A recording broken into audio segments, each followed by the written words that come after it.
Hi friends, ఇది కథ కాదు, ఇది సాక్షాత్తు పరమశివుని వైభవాన్ని, ఆయన అపారమైన శక్తుల గాంభీరతను విశ్లేషించే దివ్య యాత్ర ఇది. ఈ యాత్ర శూన్యానికి అర్థం చెప్పిన ఆ పరమశివుని నుండే, భౌతిక ప్రపంచానికి ఆవిర్భావం ఇచ్చిన ఆ కరుణామయ తత్వం నుండే. ఆదిశివుడు, ఆదిహీనుడు, అనంతుడు, అవ్యక్తుడు. ఆయనకు పుట్టుక లేదు, చావు లేదు. ఆయనే స్థితి, ఆయనే లయ, ఆయనే సమ్మోహన రహస్యాన్ని నిర్వహించే సాక్షాత్తు తత్వజ్ఞానం. బ్రహ్మ సృష్టిస్తాడు, విష్ణువు రక్షిస్తాడు, కాని శివుడు తనే తుది నిమిషాన్ని నిశ్శబ్దంగా తీసుకెళ్లే లయకారుడు. కాని శివుడు చేసే లయం వినాశనం కాదు, అది సృష్టికి మార్గం. ఇది ఆ పరమశక్తి యొక్క మొదటి విశిష్టత. నిర్మూలించడం ద్వారా సృష్టిని ముందుకు నడిపించగల శక్తి. శివుని శక్తులు అపారమైనవి. అతని తపస్సు, అర్ధనారీశ్వరి తత్వం ఆయన్ని సంపూర్ణంగా నిత్యుడిగా మార్చింది. ఆయనలో శక్తి స్వరూపమైన పార్వతి సమ్మిళితమవడంతో ఆయనను శక్తివంతుడిగా కాకుండా శక్తి స్వరూపుడుగా అభివర్ణించాలి. ఆయన జటాజుటంలో ప్రసన్నంగా ప్రవహించే గంగా నది, ఆయన చేతుల్లో విరాజిల్లే త్రిశూలం, భుజం మీద చుట్టుకొని ఉన్న నాగభూషణం, ఇవన్నీ కూడా ఆయన్ని భయంకరంగా కాకుండా భక్తిని పుట్టించే స్వరూపంగా ఆవిష్కరిస్తాయి. ఆయనను దర్శించిన భక్తులు భయపడరు, ప్రేమిస్తారు. అదే ఆయన రెండో శక్తి, భయంగల రూపంలో ప్రేమను ప్రసరింపజేసే శక్తి. ఆయన తాండవం ఓ మృత్యునృత్యం కాదు, అది సృష్టి రహస్యాన్ని కదిలించే ప్రళయాలయ. ఓసారి శివుడు తాండవం మొదలెడితే సగం లోకమంతా తలకిందులవుతుంది.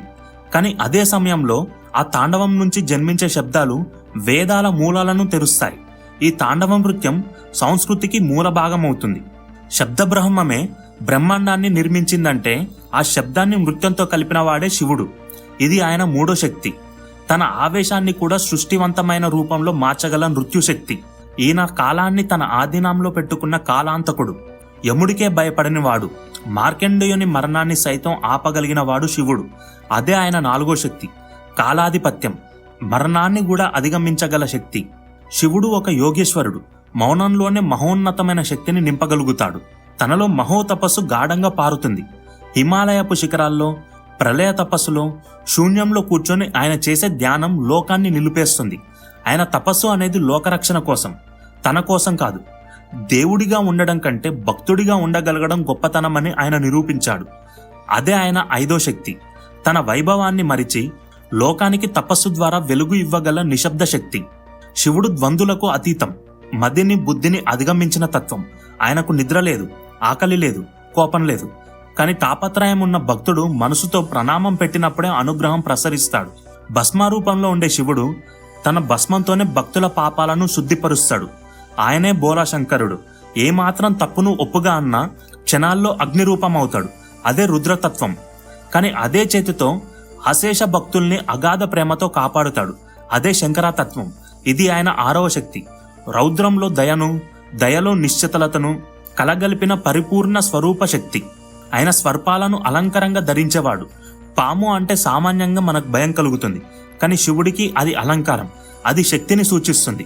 విషమనే శబ్దం ఆయన్ని తాకదు. క్షీరసాగర మదనంలో ఉద్భవించిన విషాన్ని ఆయన తాగి సమస్త లోకాలను రక్షించాడు. అదే ఆయన్ను నీలకంఠుడిగా మార్చిన ఘట్టం. ఇది ఆయన్ను అమృతం కన్నా గొప్పవాడిగా నిలిపింది. ఇది ఆయన ఏడవ శక్తి. విషాన్ని కూడా ప్రేమగా తాగి లోకరక్షణకై త్యాగాన్ని చేయగల మహాత్యం. ఆయన కైలాసాన్ని వాస్తవంగా మనసును ఆలయంగా చేసుకునే పరమశక్తి. శివుడు భక్తితో ఉన్న మనసులో నివసిస్తాడు. అక్కడే తాండవం చేస్తాడు, అక్కడే శాంతిని ప్రసరిస్తాడు. కైలాసం దేవతల ఆలయం కాదు, అది మన హృదయమే. ఇతని రూపం, రూపరాహిత్యం రెండూ ఒకటే. అది మనిషి గ్రహించగలిగితే స్థితికి మించిపోయినది. ఇంతటి పరమశివుని శక్తులు ఎన్నెన్నో ఉన్నా ఒకటి మాత్రం స్పష్టంగా చెప్పవచ్చు, ఆయన శక్తి అనేది భయం కలిగించేది కాదు, అది భక్తిని కలిగించేది. ఆయన్ను ప్రేమించగలిగిన వాడికి, ఆయన్ను పిలవగలిగిన వాడికి, ఆయన్ని స్మరించగలిగిన శుద్ధ మనసు ఉన్నవాడికి శివుడు స్వయంగా ప్రత్యక్షమవుతాడు. ఆయన్ని నమ్మిన వాడికి ఆసక్తి లేదు, ఆయన్ని ధ్యానించిన వాడికి ఓటమి లేదు, ఆయన్ని పిలిచిన వాడికి చీకటి లేదు. ఓం నమః శివాయ.